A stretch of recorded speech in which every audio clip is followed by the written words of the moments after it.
Welcome to another PL Together Lounge Talk. I'm Adam Geller, founder and CEO of Athena, the video-powered professional learning platform for educators. Today, we're talking with Jim Knight. He's the author of multiple books, including the recent Definitive Guide to Instructional Coaching. I'm just looking over here because I want to make sure I get it right. A summary of actually many of your books. So for those who haven't read other books, head to this one first. But Jim, thanks so much for joining us. I'm glad to be here. Thanks. So we've been having a conversation about coaching relationships, the value of data, the value of video. And you said something before that really, made me want to, ask a new question. You were talking about the reality that data we capture in classrooms will always be imperfect. And you kind of highlighted that sometimes video isn't the best data source, right? Video is imperfect. But I kind of want to bring us to the intersection of those two, which is, well, even if video is imperfect as a data source, shouldn't we still be choosing to capture video in classrooms rather than kind of defaulting back to, oh, well, I'll just, take some notes or I'll just try and remember? Oh, yeah. I think, I believe very strongly. I wrote a whole book on this, Focus on Teaching, and I really believe strongly in the power of video. I think there's a couple things going on. One of them is just the idea that even though it's imperfect, it's still better than nothing. So let's say I was trying to improve my running. Well, I could look at how fast I'm running, but there may be other things I need to learn, like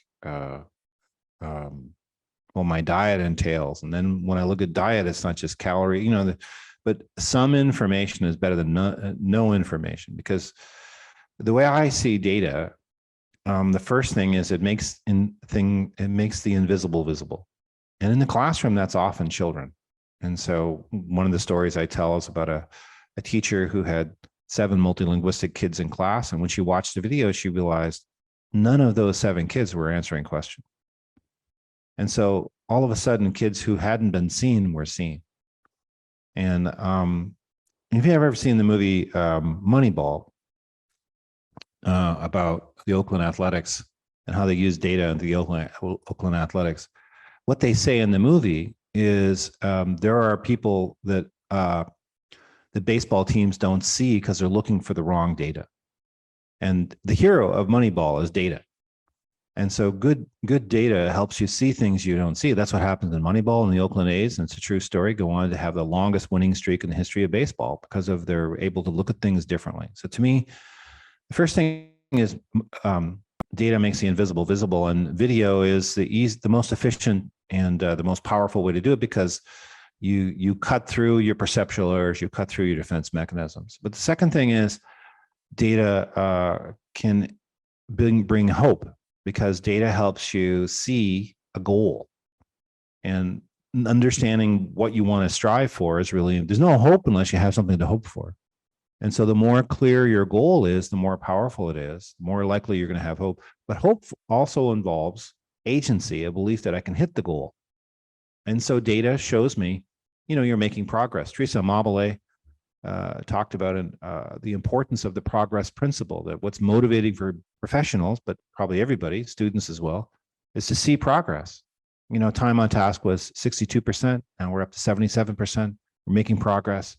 And even though the data is not perfect, it's showing you that you are headed in the right direction. It may not be giving you everything, but it gives you some sense of direction. So to me, video is the easiest, most powerful mechanism for gathering a lot of data, and data done correctly builds hope, builds agency on the part of the professional, and it helps educators see students who otherwise would be invisible, which to me is maybe the most powerful reason to use video.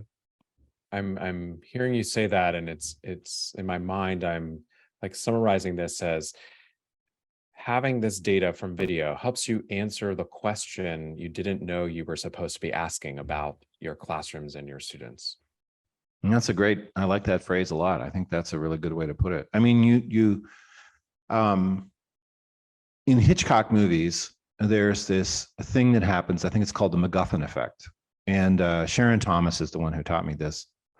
And she's a big advocate for using video. And she said, what happens with the MacGuffin effect is when you watch the movie, there's a focus on one thing, and then you realize actually the movie's not about that thing at all. It's about something completely different. And she said, that's what happens with video. I go in expecting to see this, but then I end up seeing something completely different. Let's talk about that idea of hope that you were mentioning Mm-hmm. and the importance that this data can give you hope about where you're headed, the progress you've already made.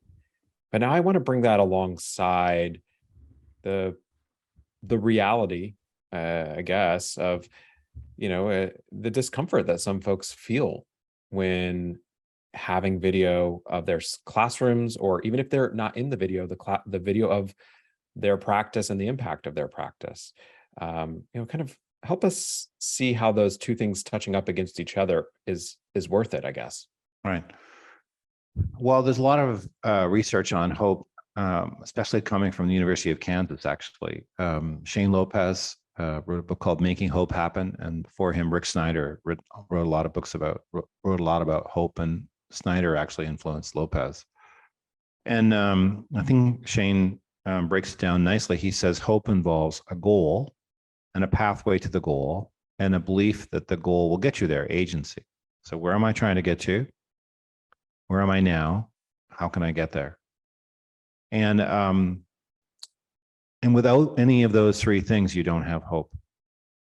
And so sometimes the way we cope with that issue of not feeling like we have hope is that we avoid reality. We don't necessarily do it consciously. There are a lot of things I don't see. Our natural reaction is often to blame some other thing. Well, the room is too cold, or, it wasn't a good day for this reason, or those people just weren't interested, as opposed to what can I do? Painful to look at yourself and want to grow. But I think avoiding reality in the long run isn't as effective for increasing efficacy as it is to be successful. And so when you're a coach, for example, you're helping bring hope because you help people get clear on the goal, and then you help them identify a pathway to the goal. And then as you gather data on success and they can see progress, you build agency.